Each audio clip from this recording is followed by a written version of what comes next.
নমস্কার বন্ধুরা, সুশীলার রান্নাঘরে আপনাদের সবাইকে স্বাগতম। মুচমুচে মুখরোচক একটি স্ন্যাক্স রেসিপি আপনাদের সঙ্গে শেয়ার করলাম। রেসিপিটি যদি কেউ বানিয়ে না থাকেন, অনুরোধ করব একবার হলেও বাড়িতে ট্রাই করবেন। কনকনে ঠান্ডায় চা বা কফির সাথে আপনার পরিবারের সবারই ভালো লাগবে। রেগুলার চায়ের কাপের 1 কাপ মটর ডাল নিয়ে নিলাম। ডালটা এবার আমি 2 থেকে 3 বার জল দিয়ে ভালো করে ধুয়ে নেব।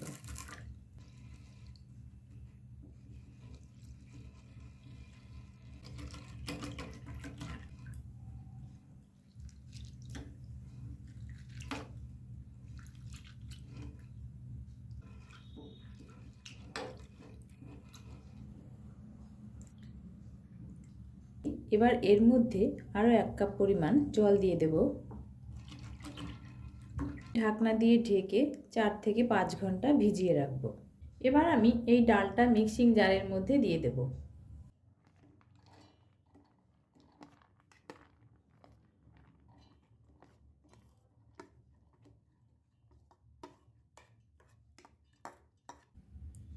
ডালের মধ্যে সামান্য পরিমাণ একটু জল দিয়ে দিলাম।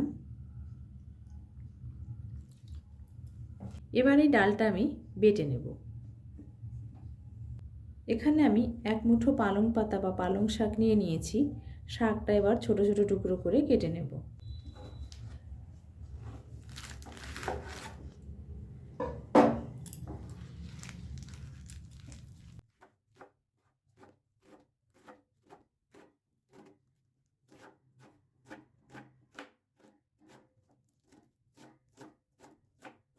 আর এখানে আমি নিলাম 1 মুঠো ধনেপাতা।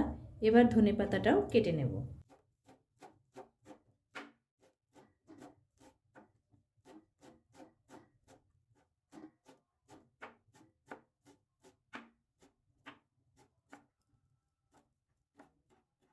একটা বাটির মধ্যে পালং শাক আর ধনেপাতাটা আমি নিয়ে নিয়েছি। এবার এর মধ্যে ডাল বাটাটা দিয়ে দেব।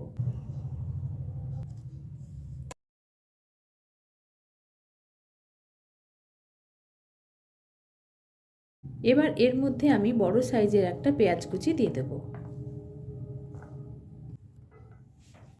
দিয়ে দিচ্ছি আধা টেবিল চামচের একটু কম হলুদ। স্বাদ মতো লবণ দিয়ে দেব। 5 থেকে 6 কোয়া রসুন কুচি দিয়ে দিলাম। 4টে কাঁচা লঙ্কা কুচি, আধা টেবিল চামচ কালো জিরে, 1 টেবিল চামচ চিনি। এবার সমস্ত উপকরণের সঙ্গে পালং শাক ধনেপাতাটা আমি হাত দিয়ে ভালো করে মাখিয়ে নেব।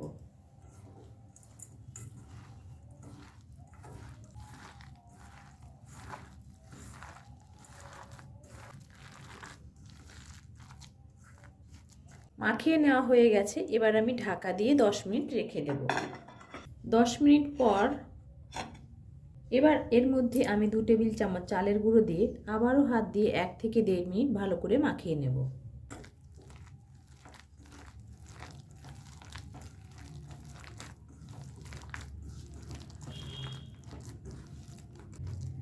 চালের গুঁড়োটা দিয়ে 1-1.5 মিনিট মাখিয়ে নিলাম। এবার আমি তেলে ভেজে নেব। ধনেপাতা আর পালং শাকের পকোড়াগুলো ভেজে নেওয়ার জন্য কড়াইতে তেল দিয়ে দিয়েছি। এবার গ্যাসটাকে মিডিয়াম টু হাই ফ্লেমে রেখে পকোড়াগুলো ভেজে নেব।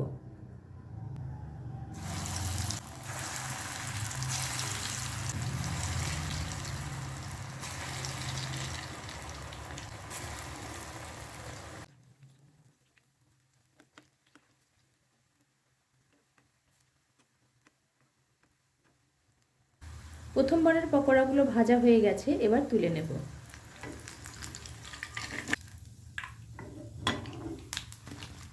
গ্যাসটাকে মিডিয়াম টু হাই ফ্লেমে রেখে এভাবে সমস্ত পকোড়াগুলো ভেজে নেব।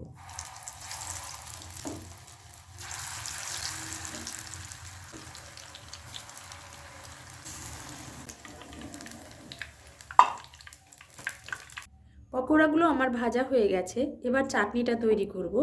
একটা মিক্সিং জারের মধ্যে আমি 50 গ্রাম চিনি বাদাম নিয়ে নিয়েছি। এবার বাদামটা ভালো করে ব্লেন্ড করে নেব। বাদামটা ব্লেন্ড করে নিয়েছি। এবার এর মধ্যে 50 গ্রাম টক দই দিয়ে দেব। দিয়ে দেব একটা কাঁচা লঙ্কা, এক মুঠো ধনেপাতা কুচি, আধা টেবিল চামচ চিনি দিয়ে দিলাম, আর দিয়ে দেবো স্বাদ মতো লবণ। এবার আমি সমস্ত উপকরণ ভালো করে ব্লেন্ড করে নেব। চাটনিটাও তৈরি করে নিয়েছি। এবার গরম গরম পালং শাক আর ধনেপাতার পাকোড়ার সঙ্গে সার্ভ করব।